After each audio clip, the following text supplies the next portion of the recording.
Magandang araw mga kaibigan. Bigyan natin ng reaction opinion itong post Sunstar Cebu. Tungkol ito sa kaganapan ng Day 4 ng impeachment trial ni VP Sara kahapon. Senator Judges Bam Aquino and Mig Subiri asked the defense panel represented by Attorney Mark Binloan whether Vice President Sara Duterte had specifically denied the allegation that she contracted someone to kill President Marcos Jr., First Lady Liza, and former House Speaker Romualdez. Binloan said, ito, ang galing ng sagot. The defense denies the allegation but reserve the presentation of evidence on the matter for its turn during the trial. He asserted that the burden of proof rests with the prosecution, which must establish that Duterte actually contracted an assassin. Dito mo makikita yung galing ng ating mga defense lawyers ni VP Sara. Yung mga sagot nila tumpak in fairness sa dalawang senador, Aquino and Subiri, yung line of questioning nila is geared toward yung real issue. Ang real issue kasi dito ay hindi yung pagmumura ni VP Sara, yung galit na galit siya, yung video. It's not the real issue. Ang dapat mapatunayan is meron ba talagang assassin na binayaran ni VP Sara. Kaya ganyan ang line of questioning. Yung, I think, day 1 ba o day 2? Si Senator Judge Aquino, tinanong niya ang prosecution team, magpre-present din ba kayo ng witness o witnesses na magpapatunay na si VP Sara ay nag-hire o nag-contract ng assassin?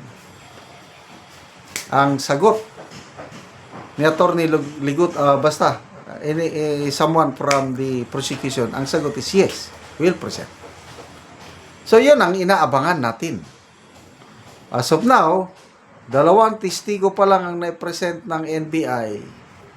Wala, irrelevant yung mga testimony nila. Dapat magpapakita sila ng mga ebidensya na meron ngang assassin na nabayaran o nakontrata ni VP Sara. Otherwise, wala ito. So, salamat sa dalawang senador na ito na alam nila kung ano.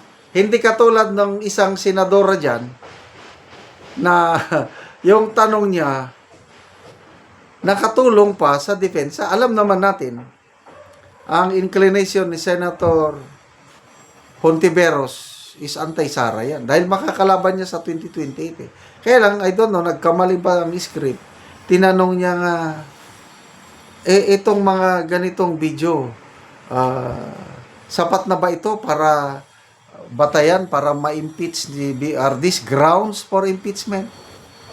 Ang sagot naman na hindi, mahirap mapatunayan na nag-hire nga ng assassin. Kaya mula pa nung day 1 hanggang ngayon day 4, tingin ko lumalabas yung kakulangan ng paghahanda ng depensa.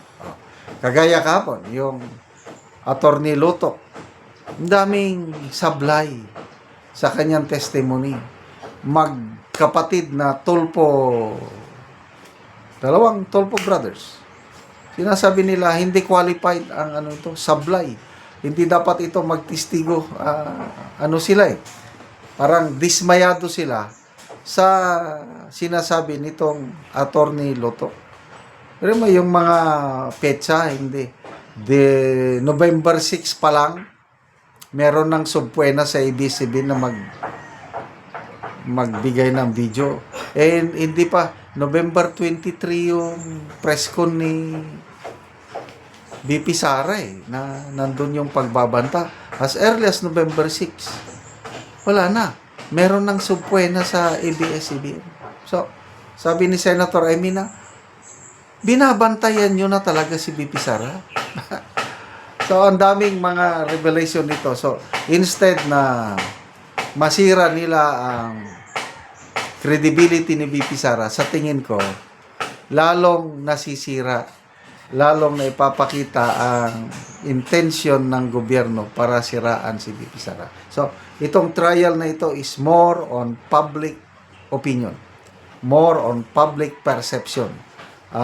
Mayroon akong nabasang post o article sinulat ni Attorney Edward Checo. Is not so much on evidence sa ang sabi niya, ang batayan sa pagboto, kundi ang shift ng public opinion.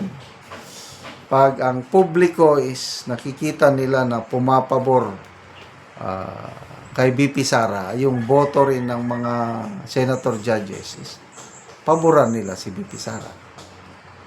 Kaya labanan ito ng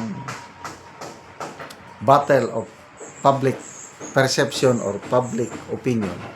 Kaya pinapatagal nila ang trial hanggang February next year.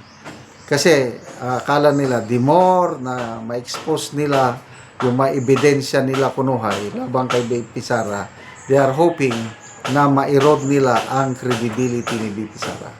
But sige lang, good luck. To me, baliktad ang the more na magtagal ang trial nito, the more na maraming magsimpatya kay BP Inday Sara. Salamat mga kaibigan sa inyong pagsubaybay sa channel nito. Nakakatulong kayo ng malaki sa tribong Talandig ng Bukidnon dahil ang income natin sa channel nito is pantulong sa tribo. Namimigay tayo ng libreng yero at pako para makapagpatayo sila ng mas maayos na tirahan. Panoorin nyo ang video na ito.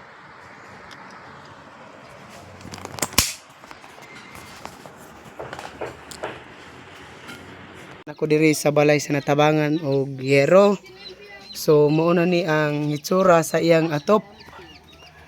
Mauna ni ang kadako sa buslot.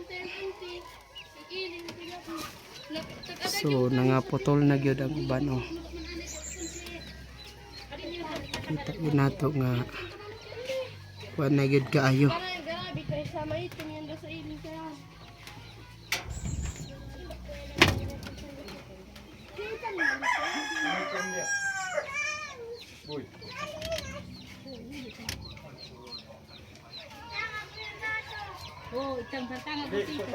So karon mag-atop na ni sila sa nahatag sa ilang nga yero. So mapulian na gid ni ang ilang atop nga buslot na.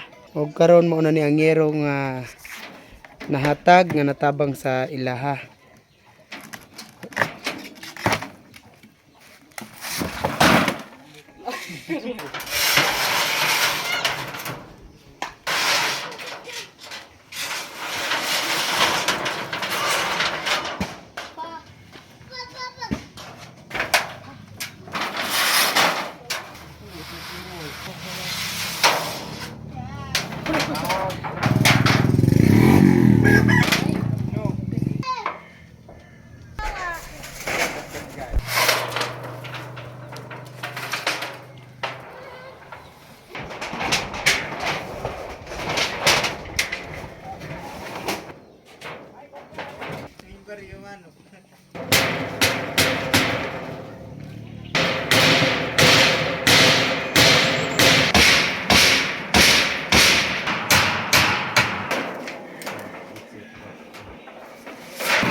O karon humanagid sa pag-atop ang among ginatabang nga yero. Makita gid nato nga napulihan natong ilang atop nga mga buslot.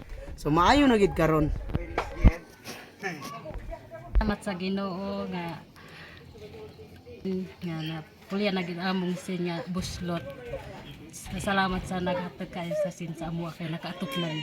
Kinsi nakatuig ng among sin aya pa na isdan. Oo, so salamat kaayo. Salamat ka.